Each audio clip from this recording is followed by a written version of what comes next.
Hello YouTube, Josh running from FutureMorphs here, freshly back from vacation. Me and Nicola went to Bali, Indonesia for 2.5 weeks and we got home 3 days ago or something. So time for an update video about some herping that we did, because well, we went there for some relaxing and doing touristy stuff, but we also went herping with both Bali Reptile Park and Bali Reptile Rescue. Either later in this video or maybe in a new video or something, I will explain a bit about the differences. But let's start this video off with our day herping, and we also went at night, but with Bali Reptile Rescue. And sort of, well, 3 big disclaimers, not too big, but or warning sort of.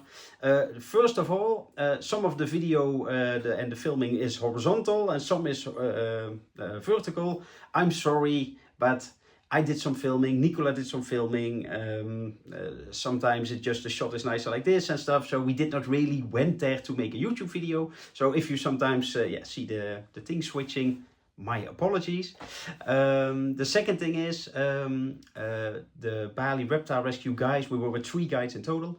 They brought some, or quite a lot actually, more than 30 baby king cobras that they collected the eggs 2 months or so ago, and they hatched them out sort of in captivity, and now they released them back in the wild again.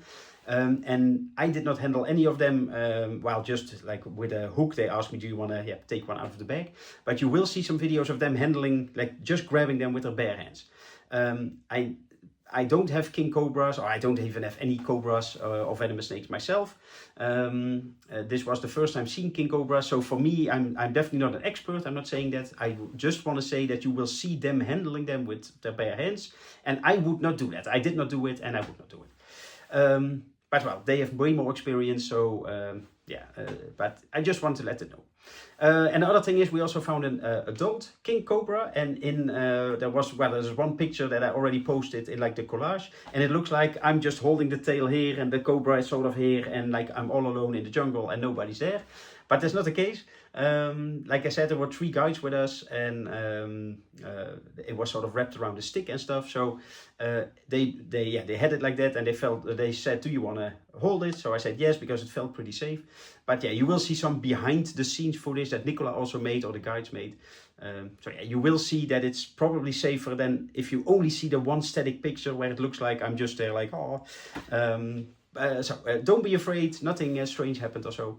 But that's also one of those things, if you just see one picture, it might get misconstrued. So, enough talking, let's go, let's start with the day herping, and then, either later in this video you will see me again, either with the night herping as well, or if the video becomes too long, I will make a separate one. But anyway, let's look at some snakes now.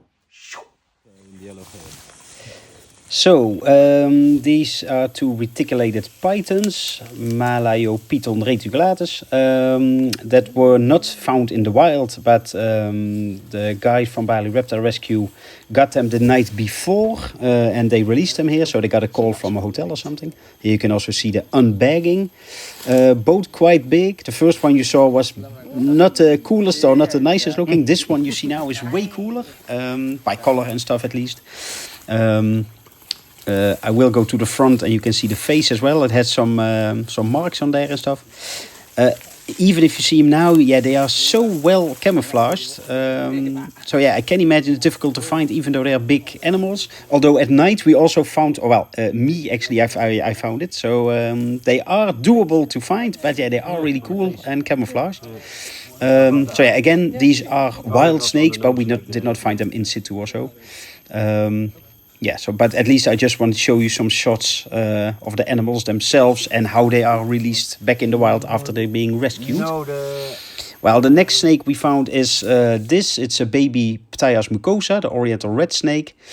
A little bit of a discussion between me and Nicola. Well, not discussion, but if it really was found in the wild, or that they brought it as well, because one of the guides walked away and came back and said, oh, I found this crawling around. So it could be, but maybe they had it in their backpack or something. We are not 100% sure, but I also don't know. But here you also see a baby king cobra. This is one of the many babies that they brought. Like I said before, they hatched the babies themselves and they released them here. So yeah, in this bag in the morning there were about 30 or 34, I think they said, king cobras, babies. And yeah, you can see how they handle them, just bare hands. yeah, it goes all well. So apparently it works, but it is a bit well, scary is a big word, but I would not stick my hand in there. Let's put it that way. But like I said before, they do it probably for years already, and it goes well. But at least it's really cool to see, of course, these babies. Also here the behavior that they instantly hood up. Yeah, they are really alert all the time, and maybe everybody who's seen videos about king cobras or any cobras, yeah, you know they are really visual. So as soon as something moves, they really lock onto it. So yeah, we made some pictures and videos of this, but most of the time, of course, they just were released and they instantly could go. But yeah, some of them, like these two, they did not crawl away. They stayed here. So well, it made a good opportunity for us to make some video, of course. By the way, this is the king cobra, so Ophiophagus hanna or Ophiophagus bungarus. There is some new evidence and stuff that there are different forms. But anyway, then we found this one. This is a big female, and as you see here, I'm holding the tail, but it is around a stick. It's a bit difficult to see maybe, but in the middle there's a stick, which they sort of use as a shield. So if she would come back towards me, as long as I keep the tail steady, then she basically cannot reach me. At least that's the idea. But also, as you saw there on the left, you see guide Arius, who was our guide, and now here on the right with the Venom Defender glove and the hook, that is Ray. And as you also saw, as soon as they moved, he basically jumped in front to be my human shield, which is smart, of course, because yeah, he had the hook and the experience and stuff. So yeah, all of this combined, and this video was made by Nicola, by the way.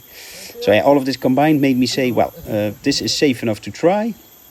But yeah, it is. Yeah, like I said, in some pictures it looks like I'm just standing there, but all safe, nothing happened.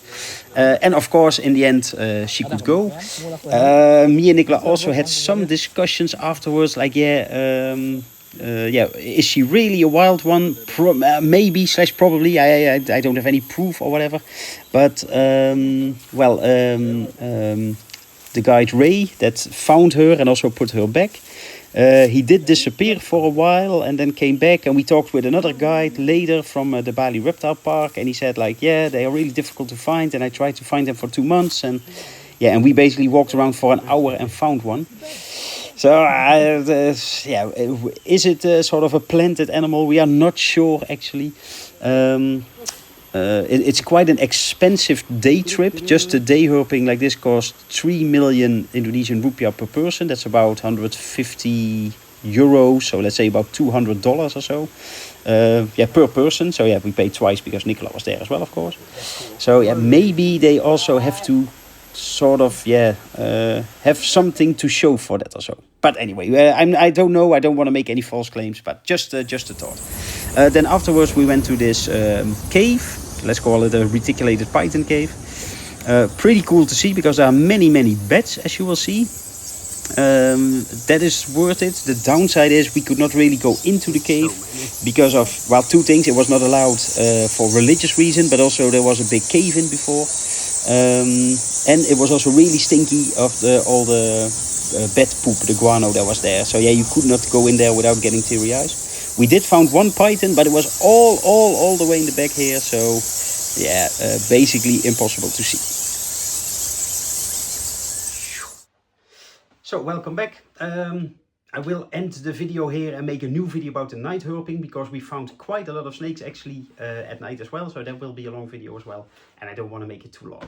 So, well, let me know what you think. Did you ever went with Bali Reptile Rescue on a day herping trip? And if so, yeah, what did you find and what did you think? Yeah, I'm just curious.